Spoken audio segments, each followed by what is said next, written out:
Kompas TV, di mana Litbang Kompas baru saja merilis hasil survei terkait 100 hari pemerintahan Prabowo Gibran bekerja. Bersama saya, Desi Fiftina. Saudara, Litbang Kompas mensurvei tingkat kepuasan publik terhadap pemerintahan Prabowo Gibran dalam 100 hari masa jabatannya melalui 1.000 responden yang dipilih secara acak dan tersebar di 38 provinsi.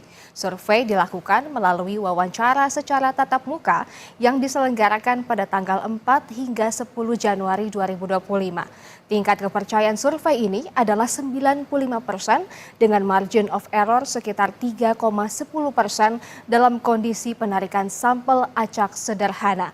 Survei Litbang Kompas ini sepenuhnya dibiayai oleh Harian Kompas. Dan saudara, kita akan membahas lebih lanjut terkait hasil survei Litbang Kompas terkait 100 hari pemerintahan Prabowo Gibran. Dilihat di sini di layar sebelah kiri layar saudara, Anda bisa lihat kepuasan kinerja pemerintahan Prabowo Gibran. 80,9% responden mengatakan puas dan 19,1% mengatakan tidak puas. Sementara di sisi layar kanan adalah tingkat keyakinan umum terhadap pemerintahan Prabowo Gibran sebesar 89,4% mengatakan yakin dan 10,6% mengatakan tidak yakin. Dan alasan puas terhadap pemerintah terdiri dari sejumlah faktor, saudara. Alasan puas yang teratas adalah kinerja yang ditunjukkan baik mencapai 30,2%. Bisa ditunjukkan mungkin datanya?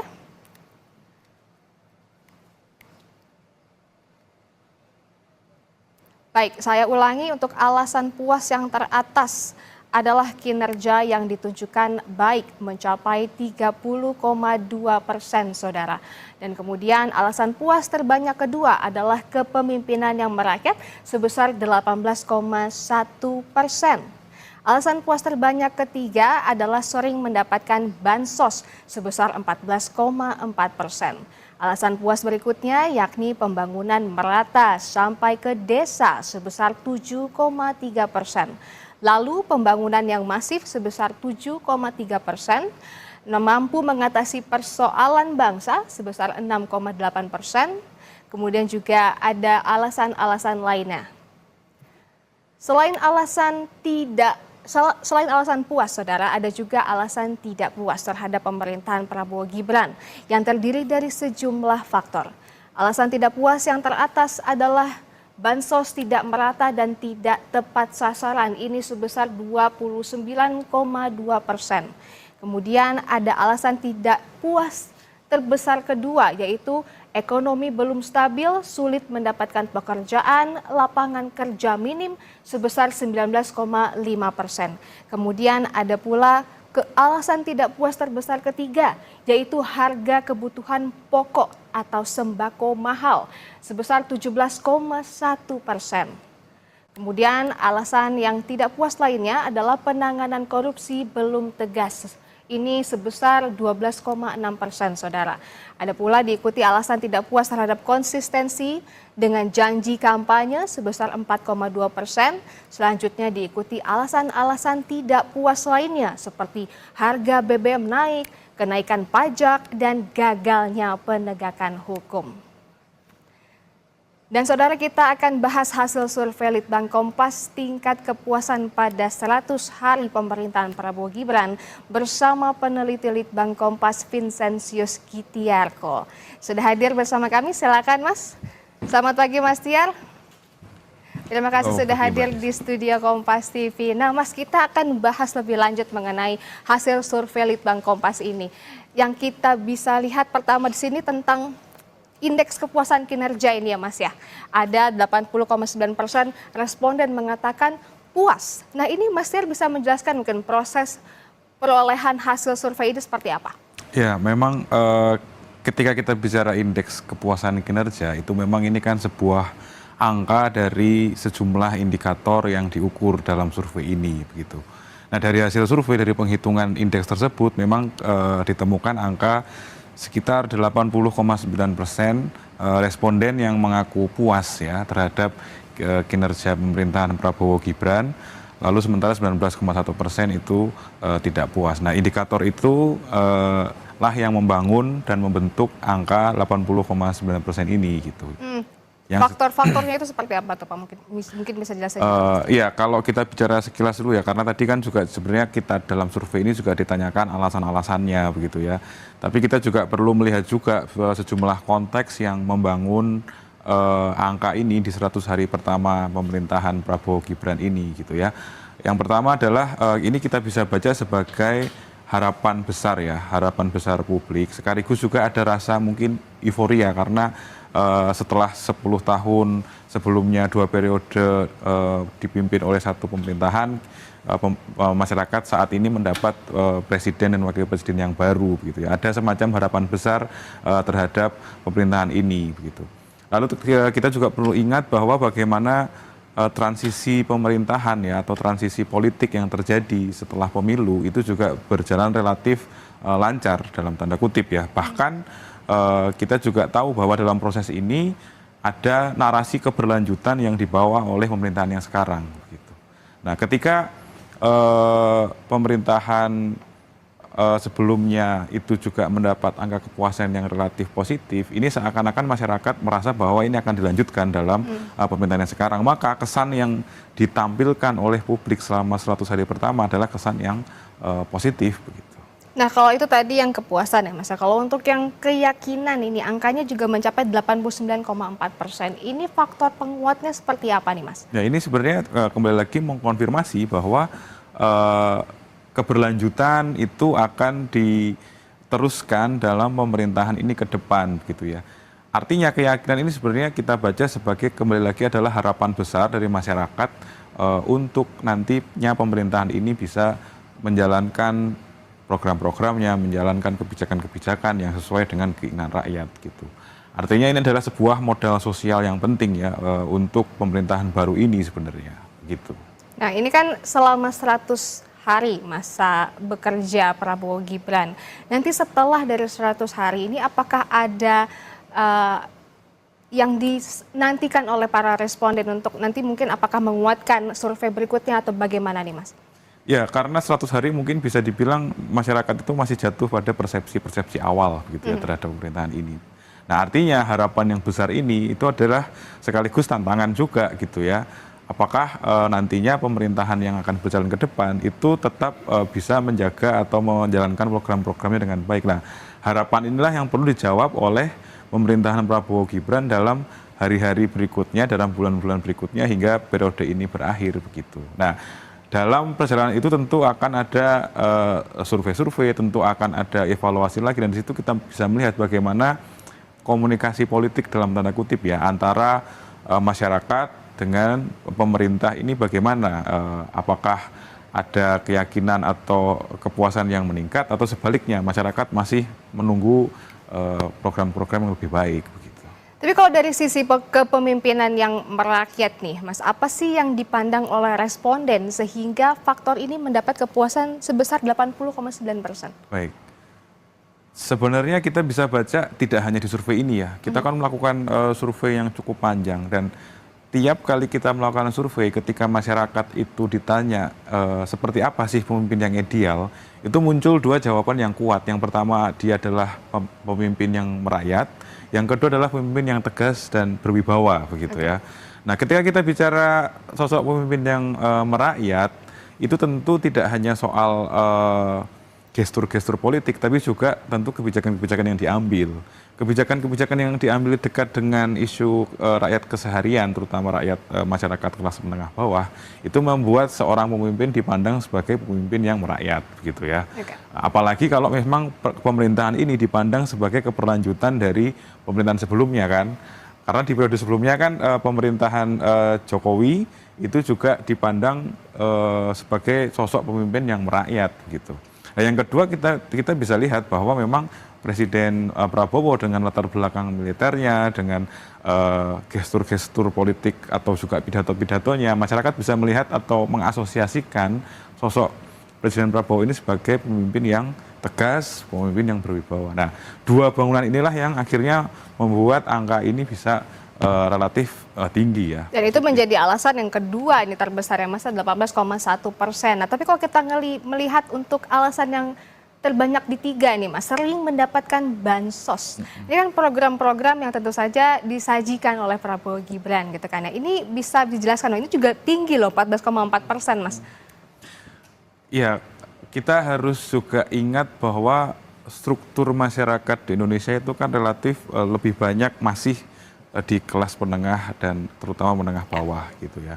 Nah, bansos ini sebenarnya kan bukan program yang sebenarnya baru ya. Ini kan memang sudah berjalan sebelumnya dan nyatanya dalam sejak November misalnya ketika pemerintahan ini berjalan hingga hari-hari ini kita melihat memang ini masih digelontorkan begitu. Nah, kebijakan yang tadi kembali lagi ya, pemimpin yang dianggap rakyat adalah pemimpin yang juga bisa memberikan kebijakan yang langsung dirasakan. Nah, bansos itu kan memang menyasar masyarakat bawah begitu ya. Dan tren kita sebut misalnya secara hati-hati tren kebijakan yang populis ya, kebijakan yang mengutamakan rakyat gitu. Itu kan memang sudah berjalan dan ini tampaknya memang akan dilanjutkan di pemerintahan yang ini gitu. Dan karena ini keseharian dapat dirasakan masyarakat, maka masyarakat melihat ya ini memang jadi alasan kenapa mereka memberikan apresiasi. Gitu. Bukan karena program bansosnya semakin banyak gitu Mas? Bisa jadi seperti itu juga gitu ya, bahwa semakin banyak masyarakat yang terdampak, semakin masyarakat yang menerima. Walaupun kalau kita lihat di sisi yang sebaliknya sebenarnya masih ada catatan kan tadi soal bansos, karena di titik ini juga masyarakat sebenarnya juga merasa ada yang belum pas begitu. Nah kalau untuk kita, tadi kan kita bahas alasan yang puas ya Mas ya, tapi kalau alasan-alasan yang tidak puas nih Mas Tiar, bansos sepertinya menjadi pedang bermata dua, ya kan? Dalam alasan puas, bansos menjadi faktor kepuasan, tapi ternyata juga menjadi alasan ketidakpuasan nih. Nomor 1 sebesar 29,2%. Ini bisa dijelaskan Mas, dari temuan ini apa yang bisa kita maknai dari sini? Ya ini sebenarnya juga masih mengonfirmasi bagaimana isu yang cukup selalu muncul ya kalau kita bicara bantuan, kalau kita bicara bansos, isu tentang ketidakmerataan, isu tentang sasaran yang kurang pas itu kan masih menyertai begitu ya. Nah ini kan alasan dari tadi ya, ada sekitar 19-20% masyarakat tidak puas dan alasan yang tertinggi adalah masih soal ini. Artinya memang perlu evaluasi apakah kalau ketika bansos ini dijalankan dan memang ini ditujukan untuk rakyat kecil itu memang pendataannya lalu juga penyalurannya itu dilakukan secara tepat gitu ya, supaya masyarakat tidak melihat ini sebagai tadi pedang bermata dua. Di satu sisi memang ini diapresiasi tapi di satu sisi masih ada problem di soal mekanisme penyalurannya seperti itu. Nah kalau misalnya bansosnya banyak gitu kan ya tersalurkan juga, tapi kan ini juga yang nomor 2 ini Mas, alasan tidak puas yang terbanyak nomor 2 ini ekonomi belum stabil, sulit mendapatkan pekerjaan, lapangan kerja minim. Apakah responden ini menganggap bahwa bansos itu bukan sebagai jalan keluar gitu?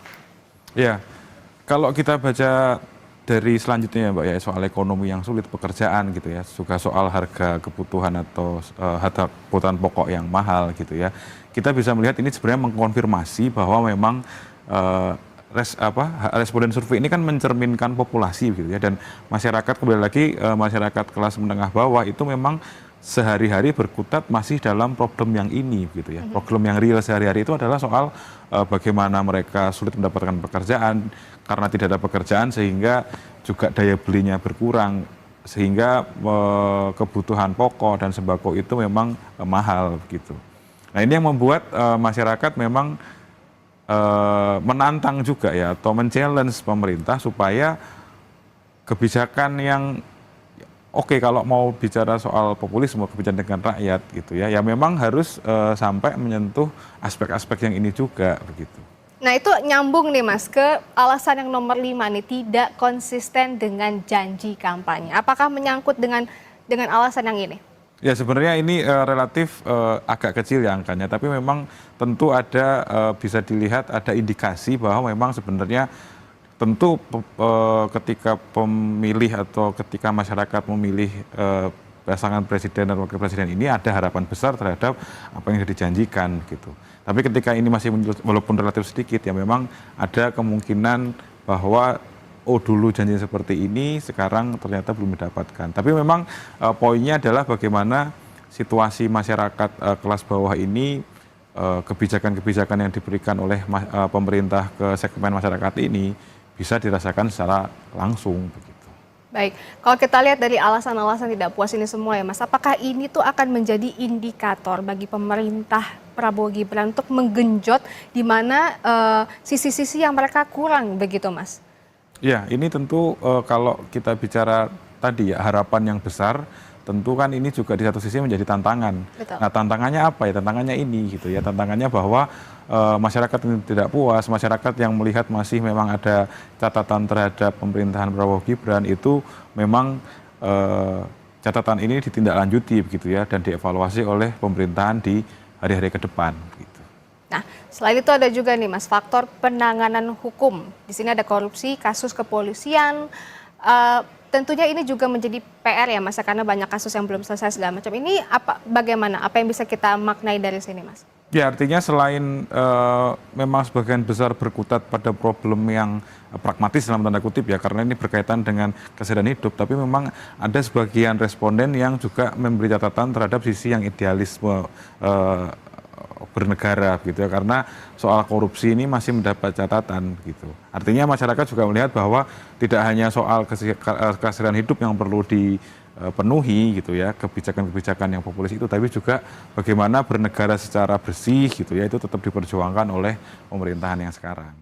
Dan kita akan membahas mengenai survei yang dilakukan melalui wawancara secara tatap muka yang diselenggarakan pada 4 hingga 10 Januari 2025 terhadap 1.000 responden di 38 provinsi, Saudara. Tingkat kepercayaan survei ini adalah 95% dengan margin of error sekitar 3,10% dalam kondisi penarikan sampel acak sederhana. Survei Litbang Kompas ini sepenuhnya dibiayai oleh Harian Kompas. Kita lanjutkan hasil survei Litbang Kompas pada 100 hari masa pemerintahan Prabowo Gibran, Saudara. Kita lihat kepuasan kinerja pemerintah berdasarkan per bidang. Pertama kita lihat dari bidang politik keamanan. Sebesar 85,8% menyatakan puas, sementara 14,2% menyatakan tidak puas. Kedua, bidang hukum. 17,1% menyatakan puas, sementara 27,9% menyatakan tidak puas. Dan yang ketiga, bidang ekonomi, Saudara. 74,5% menyatakan puas, sementara 25,5% menyatakan tidak puas. Dan yang keempat, dalam bidang kesejahteraan sosial, 83,7% menyatakan puas, sementara 16,3% menyatakan tidak puas. Dalam grafik tren tingkat kepuasan, Litbang Kompas mengambil data pembanding pada 2 periode pemerintahan Joko Widodo Yusuf Kala dan Joko Widodo Ma'ruf Amin. Tren tingkat kepuasan yang ditandai dengan garis biru mengalami naik turun seiring dengan berjalannya waktu. Begitu juga dengan tren tingkat ketidakpuasan yang ditandai dengan garis merah, Saudara. Memasuki masa transisi kepemerintahan Prabowo Gibran, tren tingkat kepuasan masih menanjak naik hingga 100 hari masa pemerintahan, mencapai angka 80,9%.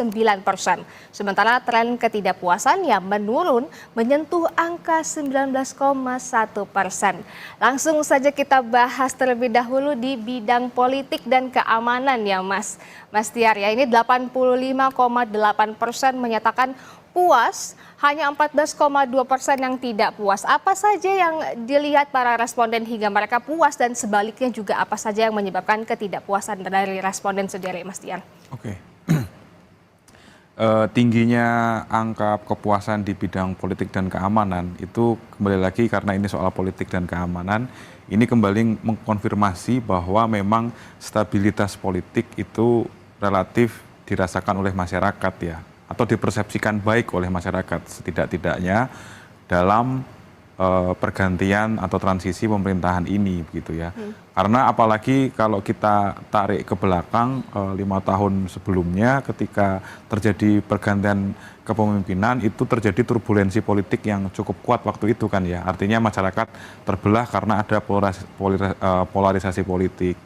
Tapi dalam pemerintahan ini kan relatif konteks politik yang melatar belakangi bergantinya rezim itu kan relatif tidak ada gesekan yang sangat kuat hingga menyentuh masyarakat di bawah gitu. Artinya stabilitas politik yang terjadi dalam transisi kepemimpinan inilah yang dipandang oleh masyarakat menjadi sesuatu yang positif begitu. Dan dari sisi keamanan sebenarnya kita bicara keamanan dalam negeri dan luar negeri relatif tidak ada isu yang besar begitu ya, besar dalam arti hingga mengganggu ke hampir atau sebagian besar masyarakat Indonesia begitu. Dan ini juga kita tidak bisa lepaskan dari sosok citra Presiden Prabowo yang berlatar belakang militer itu cukup dipandang oleh masyarakat karena dalam survei sebelumnya misalnya ya periode sebelumnya ketika kita bertanya tentang Prabowo, masyarakat selalu melihat bahwa kepemimpinan Prabowo akan membawa pertahanan yang kuat dan juga akan membuat keamanan negara termasuk ancaman dari luar negeri itu juga terjaga dengan baik. Itu yang bisa kita baca sementara ya Mbak ya. Nah ini kalau misalnya tadi politik keamanan ya Mas ya, kalau misalnya untuk yang bidang ekonomi, ini 74,5%, untuk yang puas dan yang tidak puasnya ada di angka 25,5%. Dari sini apa yang bisa kita maknai Mas? Ya. Ini juga menjadi hal yang menarik kalau untuk kita lihat bahwa ekonomi itu menjadi mendapatkan angka yang relatif baik juga ya di angka 74,5%. Sementara yang tidak puas di angka 25,5%. Walaupun ketika kita bandingkan dengan indikator-indikator lainnya, ekonomi selalu tidak pernah berada yang di paling atas begitu ya. Tapi bahwa ini mendapatkan catatan yang baik oleh masyarakat, ini tentu menjadi catatan yang positif juga gitu. Mungkin karena masyarakat juga mempersepsikan bahwa misalnya kita lihat terjadinya deflasi begitu ya, itu yang mungkin masyarakat berharap bahwa harga-harga dan stabilitas ekonomi itu juga tetap terjaga begitu. Artinya walaupun memang angkanya baik, tapi memang kan kalau dibandingkan dengan indikator lain ada catatan khusus ya untuk bidang ekonomi ini gitu. Oke, nah kalau kita lihat kesejahteraan sosialnya cukup tinggi juga, 83,7% untuk responden yang puas dan ada 16,3% untuk responden yang tidak puas. Apakah ini menyangkut dengan program-program bansos dari Prabowo Gibran sendiri? Ya, kesejahteraan sosial itu kan tidak hanya soal ekonomi yang khusus ya, tapi kesejahteraan sosial kan ini juga berbicara soal apa yang terjadi dalam kehidupan masyarakat gitu ya, keamanan juga mungkin terkait di sana. Artinya ketika bidang politik dan keamanan baik, bidang kesejahteraan sosial baik, ini sebenarnya mencerminkan bahwa tadi tidak ada setidaknya dalam 100 hari terakhir ini pemerintahan Prabowo Gibran ini tidak ada problem-problem yang sangat mengganggu terkait kesejahteraan sosial gitu. Dan betul yang dikatakan Mbak Desi juga bahwa tadi ada tren bahwa memang kebijakan-kebijakan yang populis ini tampaknya masih akan dilanjutkan dalam pemerintahan yang kali ini.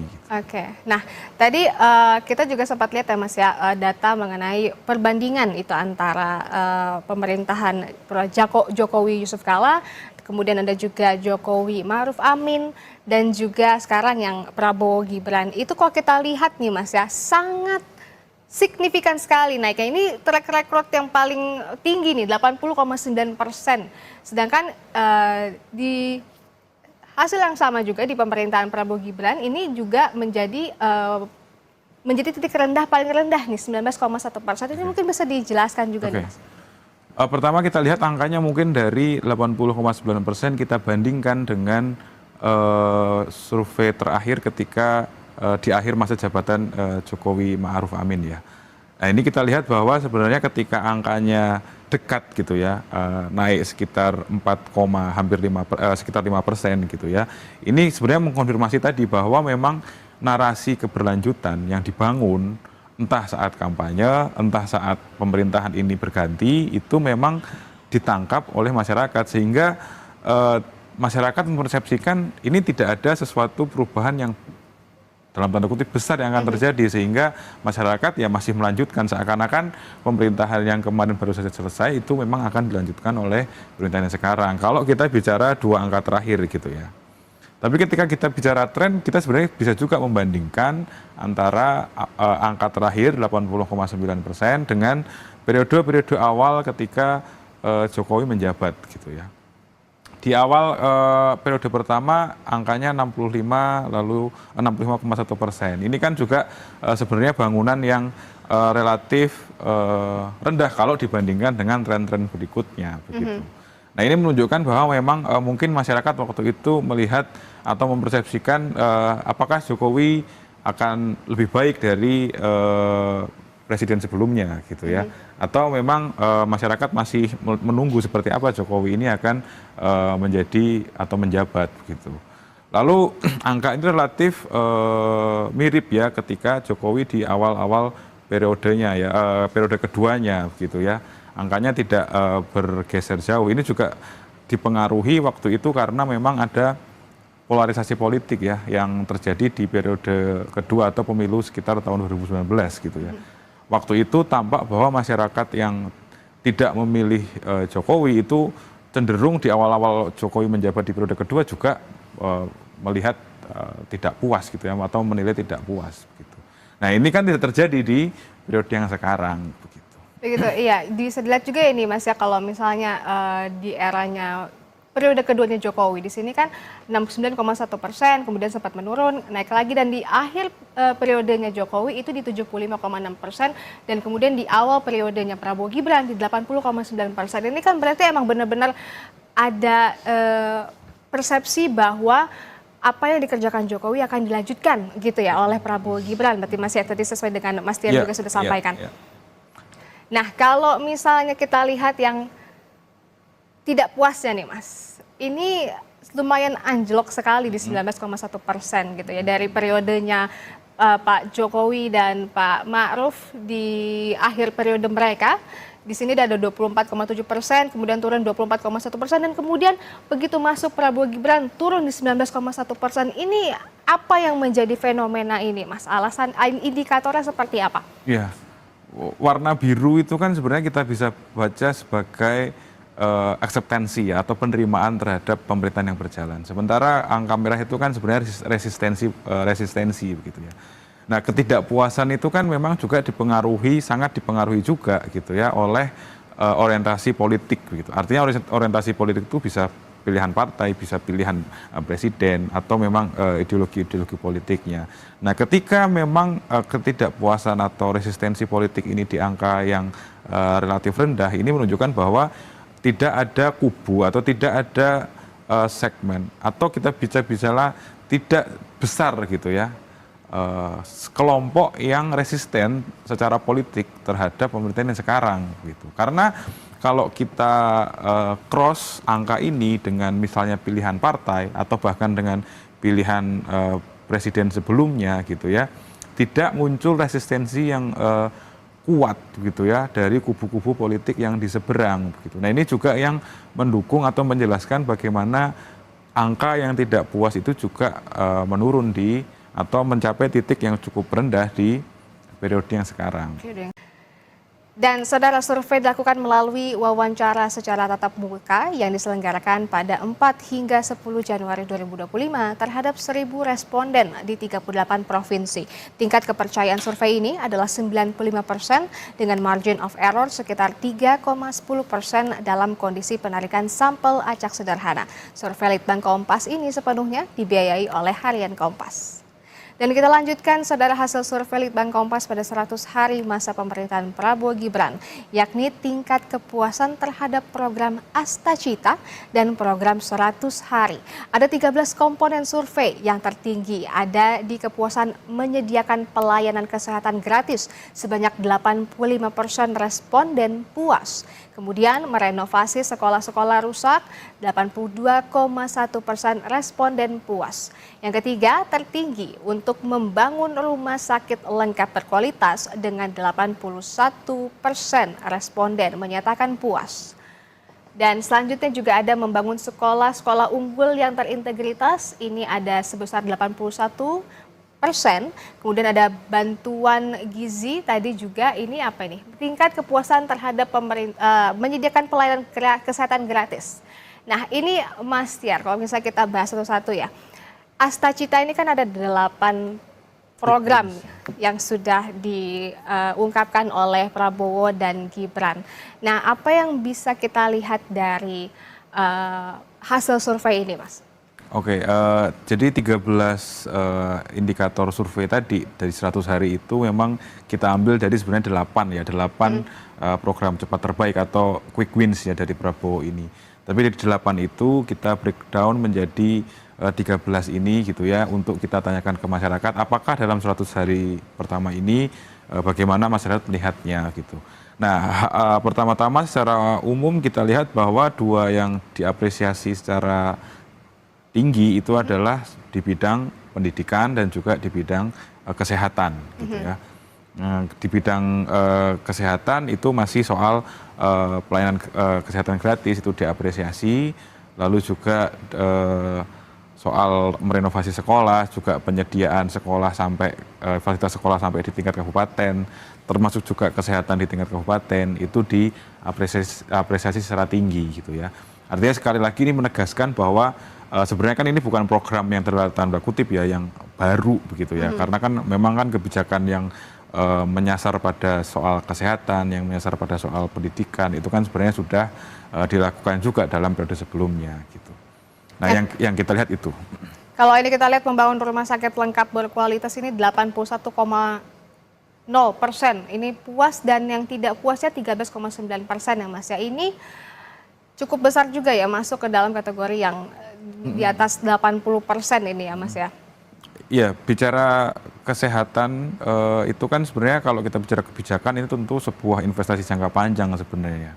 Artinya memang sudah ada langkah-langkah baik, kebijakan-kebijakan strategis yang sudah dilakukan oleh pemerintah di periode sebelumnya. Lalu di pemerintahan sekarang masyarakat melihat bahwa tampaknya kebijakan ini masih akan atau diharapkan minimal ya akan terus berjalan. Mengapa kesehatan lalu pendidikan itu menjadi titik penting juga? Karena kan ini kalau kita bicara soal indeks pembangunan manusia gitu ya, kesehatan dan juga pendidikan itu kan menjadi 2 dari 3 ya nanti sisi ekonomi yang membangun indikator indeks pembangunan manusia gitu. Dan ketika kita bicara angka IPM kita Indonesia dalam 4 tahun terakhir itu memang ada tren yang meningkat gitu. Artinya dari sisi data sekunder pun atau data IPM itu pun kita bisa melihat bahwa ada masyarakat atau ada perbaikan dari sisi kesehatan dan juga pendidikan yang dirasakan. Gitu. Tapi dari sekian banyak program Astacita Prabowo Gibran ini, apa sih program yang menjadi sorotan dari responden sendiri? Ya, kalau kita lihat grafik yang pertama tadi ya, memang kita bisa melihat ada 3 klaster ya. Klaster pertama adalah yang mendapatkan apresiasi di atas 80%. Lalu klaster kedua itu yang angkanya relatif dari 70 sampai 78%. Nah, yang paling rendah itu di angka 60 sampai 66,9%. Nah, ini kalau kita lihat kan memang 2 yang paling bawah itu adalah meningkatkan pendapatan negara. Itu apresiasinya atau kepuasannya hanya bisa kita bilang ya hanya 60,5% di survei ini. Ini menunjukkan bahwa memang kan dari kalau kita baca Astacita di bagian 8 program prioritas cepat ini ada satu bahwa dibangunnya badan penerimaan negara gitu ya, dengan harapan penerimaan negara itu akan membaik. Nah, kalau memang angkanya masih rendah, pertanyaannya adalah apakah program ini sudah masyarakat pahami dengan baik atau memang masih masyarakat masih menunggu ini sebenarnya apa yang dilakukan, dan mungkin dalam 100 hari ini tidak ada isu atau tidak ada kebijakan yang dilihat secara masif oleh masyarakat. Lalu yang kedua soal makan bergizi gratis. Nah, ini cukup menarik nih Mas ya, karena makan bergizi gratis ini kan menjadi program yang diunggulkan gitu di Prabowo Gibran. Ini kenapa hanya sekitar 66,8% ini tingkat kepuasannya? Iya, 65,9% memang relatif rendah, tapi angka ini sebenarnya sedikit naik dibandingkan survei sebelumnya atau jejak pendapat yang kita lakukan sebelumnya ya, karena waktu itu angkanya masih di bawah ini sekitar 59 atau 60%. Artinya memang ada sedikit kenaikan sekitar 5% ini menunjukkan bahwa memang masyarakat mungkin cukup optimis dalam tanda kutip program ini sudah dijalankan. Hanya memang masih karena ini memang program yang baru ya, program yang khas dari pemerintahan Prabowo Gibran. Masyarakat masih melihat ini sungguhkah struktur mekanismenya akan jelas, lalu juga akan menjadi sebuah program yang berkelanjutan. Karena kan relatif isu yang selalu terkait dengan makan bergizi gratis ini kan soal anggarannya yang besar. Lalu kalau mau dibuat itu di seluruh Indonesia, bagaimana mekanismenya di daerah-daerah, apakah seluruhnya akan mendapatkan. Nah itu mungkin yang masih mengganjal dalam tanda kutip ya di benak responden atau di masyarakat kita, sehingga masih bertanya-tanya apakah memang program ini akan berjalan dengan baik. Sekaligus ini juga menjadi tantangan bagaimana sisi berkelanjutan yang sudah mendapatkan apresiasi positif ditantang pemerintah sekarang bagaimana implementasi di hal-hal yang lebih konkret ini begitu. Iya, tentunya juga ditunggu ya Mas Tiar ya, responden akan menunggu seperti apa nanti Prabowo Gibran mengimplementasikan program-program mereka di masyarakat. Nah tapi dari semua program yang ada, faktor apa aja sih Mas yang menjadi penentu baik tidaknya program-programnya Prabowo Gibran di mata para responden? Ya kalau kita bicara kepuasan sebenarnya kan ini kan persepsi ya Mbak ya. Persepsi itu kan dibangun dari dua sisi internal dan sisi eksternal. Sisi internal, kepuasan masyarakat tentu dibangun dari pengalaman hidup sehari-hari mereka, apa yang dirasakan, apa yang sungguh mereka alami dalam keseharian, itulah yang membangun persepsi mereka dari sisi internal gitu ya. Tapi dari sisi eksternal kan persepsi itu juga dipengaruhi dari skala yang kecil, misalnya obrolan mereka dengan lingkungan di sekitar, hingga yang paling besar misalnya pengaruh media massa, media sosial gitu ya, itu yang membangun persepsi. Nah, artinya tidak hanya kita bisa bicara kalau kita bicara eksternal soal pemberitaan, soal bagaimana itu dikampanyekan di media atau di media sosial, itu kan menunjukkan bahwa ya itu persepsi masyarakat, oh mungkin program ini baik, mungkin tidak. Tapi kan yang lebih penting adalah bagaimana program ini memang dirasakan dalam kehidupan sehari-hari rakyat ini. Nah itulah yang membangun persepsi kepuasan dan ketidakpuasan. Nah tentu saja kalau kita lihat dari sini pelayanan kesehatan ini menjadi yang paling tinggi juga ya Mas ya, 85% masyarakat atau responden menyatakan puas. Nah, apakah para responden ini juga menyangkut pautkan faktor kesehatan dan pendidikan ini dengan Indonesia Emas atau hanya sekedar kebutuhan real saat ini, Mas Tiar? Kalau kita bicara kembali lagi struktur masyarakat Indonesia secara sosial ekonomi kelas menengah bawah, indikasinya adalah ini memang ya real yang ingin mereka rasakan gitu ya, yang diharapkan bahwa ini juga akan berkelanjutan gitu ya. Ketika kita bicara 2045 mungkin masyarakat kelas bawah tidak atau belum sampai berpikir sejauh itu dalam arti tentu yang lebih diprioritaskan adalah kehidupan yang sehari-hari ini gitu ya. Makanya kesehatan dan juga pendidikan itu menjadi hal yang dilihat gitu ya. Nah, Mas Tiar, kita akan melanjutkan lagi mengenai 100 hari Prabowo Gibran bekerja. Nah, ini survei dilakukan wawancara secara tatap muka, saudara, yang diselenggarakan pada 4 hingga 10 Januari 2025 terhadap 1.000 responden di 38 provinsi. Tingkat kepercayaan survei ini adalah 95% dengan margin of error sekitar 3,10% dalam kondisi penarikan sampel acak sederhana. Survei Litbang Kompas ini sepenuhnya dibiayai oleh Harian Kompas. Dan saudara, kita langsung saja ke data berikutnya. Ini ada kepuasan umum terhadap kinerja pemerintahan berdasarkan tingkat pendidikan responden. Untuk tingkat sekolah dasar kepuasan tertinggi yakni di 85,7% dan 14,3% tidak puas. Di sekolah menengah sebanyak 77,8% menyatakan puas, namun ada 22,2% menyatakan tidak puas. Dan di tingkat pendidikan lebih tinggi sebanyak 70% menyatakan puas dengan 30% responden tidak puas. Nah, ini dari yang kita lihat di sini Mas Tiar, apa yang bisa kita maknai? Ini semakin tinggi pendidikannya, maka semakin rendah pula tingkat kepuasannya. Bagaimana nih Mas? Ya, memang seperti yang disebutkan Mbak Desi tadi, ada tren bahwa semakin tinggi tingkat pendidikan responden itu semakin rendah apresiasinya gitu ya. Hanya memang kita perlu ingat juga bahwa walaupun trennya rendah memang, tapi tetap relatif dalam angka yang baik gitu. Tapi pertanyaannya adalah bagaimana mungkin atau kenapa masyarakat yang semakin tinggi kelas pendidikannya itu, tingkat pendidikannya itu semakin cenderung semakin rendah. Ini ya karena memang ada gap ya, dalam tanda kutip gap literasi politik gitu ya. Kalau masyarakat kelas pendidikan tinggi itu mungkin mereka terpapar dengan literasi soal bagaimana politik sebuah negara itu berjalan misalnya begitu ya. Artinya kebijakan yang populis misalnya dipandang tidak selalu baik dalam tanda kutip dalam proses politik sebuah negara, karena ini bicara jangka pendek gitu ya, gitu tidak bicara jangka panjang misalnya. Hanya semakin rendah tingkat pendidikan responden kan mungkin literasi seperti itu kan tidak dilihat gitu ya. Yang dilihat kembali lagi adalah keseharian hidup. Artinya semakin rendah tingkat pendidikan responden pun itu semakin melihat bahwa ya kalau kita bicara pemerintah itu ya apa yang bisa pemerintah berikan untuk kita hari ini gitu ya, apa yang bisa kita rasakan secara langsung gitu.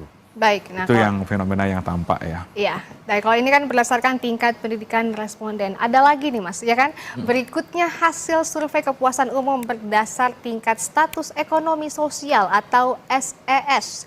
Tingkat bawah kepuasan lebih tinggi, yakni 84,7% menyatakan puas dan 15,3% tidak puas. Di tingkat menengah bawah sebanyak 81,4% responden puas dan 18,6% tidak puas. Untuk tingkat menengah atas, saudara, sebanyak 75,3% menyatakan puas dan 24,7% tidak puas. Dan tingkat terakhir yang disurvei, tingkat status ekonomi sosial atas, sebanyak 67,9% menyatakan puas dan 32,1% responden tidak puas. Nah, ini kurang lebih sama ya seperti yang tadi berdasarkan tingkat pendidikan gitu ya Mas? Ya betul Mbak Desi, jadi ini sebenarnya semakin mengonfirmasi dan menguatkan grafik sebelumnya begitu ya, bahwa masyarakat yang kritis terhadap pemerintah sekarang itu adalah masyarakat kelas menengah atas dan atas dengan pendidikan yang tinggi. Sementara mereka yang berada di kelas sosial bawah dan menengah bawah itu memang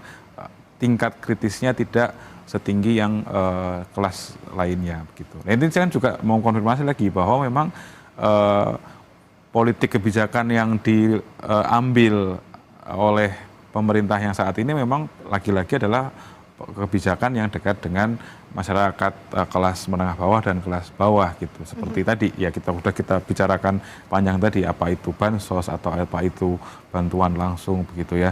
Nah, ini juga menjelaskan juga kenapa angka kepuasan yang umum tadi tinggi gitu kan. Karena secara populasi kan memang masyarakat kita masih banyak berkutat di warna hijau muda dan warna biru ini gitu. Nah, ketika di kelompok ini ke tingkat kepuasannya tinggi, ya itu akan mempengaruhi persepsi publik secara umum gitu. Walaupun misalnya menyisakan memang ada masyarakat yang relatif kritis terhadap pemerintahan itu di tadi kelas sosial menengah atas dan juga kelas tingkat pendidikan tinggi gitu ya. Gitu ya, oke siap. Nah, untuk sementara hasil survei kepuasan berdasarkan pilihan presiden saat pemilu 2024 ada 3 komponen survei saudara, yakni pemilih Anies Muhaimin sebanyak 72,4% merasa puas atau kinerja pemerintahan Prabowo Gibran dan 27,6% tidak puas. Sementara para pemilih Prabowo Gibran tentu kepuasan tertinggi di angka 87,9% dengan 12,1% yang tidak puas. Untuk para pemilih Ganjar Mahfud sebanyak 71,2% menyatakan puas dan 28,8% tidak puas. Nah, selain itu ada responden yang tidak memilih capres manapun dengan 76,1% menyatakan puas, 23,9% menyatakan tidak puas atau kinerja pemerintahan Prabowo Gibran. Nah, ini apa yang bisa kita maknai dari sini, Mas? Ya, angka ini memang fenomena yang berbeda dengan 2019 ya. 2019 itu kalau kita cross di hari pertama 100 hari pertama pemerintahan Jokowi Ma'ruf Amin itu memang terjadi keterpilahan yang cukup besar. Pemilih Jokowi cenderung puas, sementara pemilih yang non pemilih Jokowi itu cenderung tidak puas. Nah, kalau kita bicara yang grafik yang sekarang, situasi politiknya berbeda.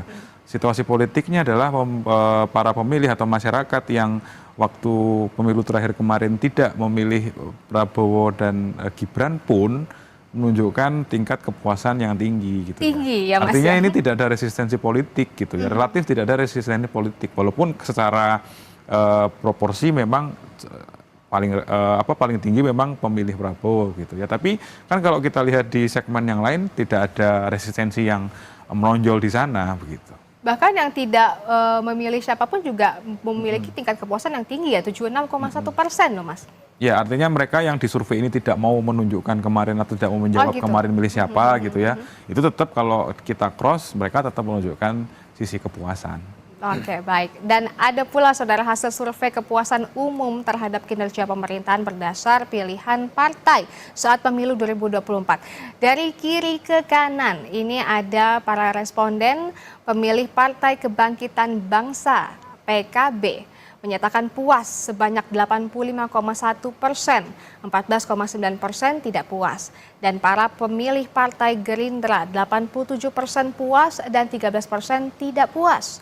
Para pemilih PDI Perjuangan 74,3% puas, 25,7% tidak puas. Lalu para pemilih Partai Golkar sebanyak 90,4% menyatakan puas dan 9,6% tidak puas. Untuk responden pemilih Partai Nasdem 83,6% puas dan 16,4% tidak puas. Kemudian ada pula pemilih Partai Keadilan Sejahtera atau PKS. Responden banyak yang tidak puas, yakni 50,6%. Sementara yang puas 49,4%. Untuk responden pemilih Partai Amanat Nasional atau PAN, tertinggi tingkat kepuasannya yakni 96%. Hanya 4% yang tidak puas. Dan pemilih Partai Demokrat 86,8% puas dan 13,2% tidak puas. Untuk responden pemilih dari partai lainnya ada 62,9% puas, 37,1% tidak puas. Adapun pula responden yang menyatakan tidak tahu atau tidak jawab untuk partai yang dipilih sebanyak 83,7% menyatakan puas dan 16,3% tidak puas. Ini bisa dimaknai seperti apa nih, Mas? Ya. Jadi sebenarnya ini seperti yang kita bahas di awal tadi bahwa resistensi politik itu tidak muncul di sini karena kalau kita bicara soal kepuasan atau ketidakpuasan itu seringkali dipengaruhi oleh preferensi politik gitu ya. Nah, kalau kita lihat preferensi politik terhadap pilihan partai ini kan yang menunjukkan resistensi atau ketidakpuasan paling tinggi itu kan relatif hanya dua ya, yaitu pemilih PKS yang paling besar ada ketidakpuasan 50,6% dan pemilih PDIP 25,7%. Di pemilih partai yang lain kan relatif tidak ada resistensi yang cukup menonjol gitu. Kalau kita bicara PDIP tentu ini kita masih bisa melihat bahwa untuk sementara ini dalam konstelasi politik akhir-akhir ini memang kan tetap masih menunjukkan sisi yang mau oposan gitu. Artinya ada sikap yang diambil gitu ya. Walaupun kita lihat nanti dalam dinamika berikutnya seperti apa kita nantikan gitu ya. Sementara kalau pemilih PKS tentu ini karena dinamika pencalonan presiden dan juga dinamika pilkada terakhir kemarin terutama di Jakarta misalnya ya. Itu yang menunjukkan adanya memang ketidakpuasan politik di antara pemilih-pemilih PKS ini sehingga ini juga relatif menyeret atau mempengaruhi kepuasan mereka terhadap pemerintah yang berjalan. Gitu. Baik, nah ini juga untuk yang tidak tahu atau tidak menjawab ya, tidak menyatakan partainya ini juga lumayan tinggi ya, Mas ya? Ya, untuk yang partai lainnya ya di luar partai-partai parlemen ini memang ada ketidakpuasan yang cukup tinggi. Tapi walaupun kan kalau kita bicara proporsi tentu proporsinya tidak setinggi yang mereka yang ada di pemilih partai parlemen ini. Begitu. Baik, begitu. Terima kasih Mas Tiar atas waktunya sudah hadir di studio Kompas TV untuk membahas hasil survei Litbang Kompas 100 hari Prabowo Gibran bekerja. Dan saudara, hasil survei ini bisa Anda langsung baca atau dapatkan di harian Kompas edisi hari ini ataupun bisa Anda akses di laman kompas.id. Demikian Breaking News Kompas TV, saya Desi Fiftina, sampai jumpa.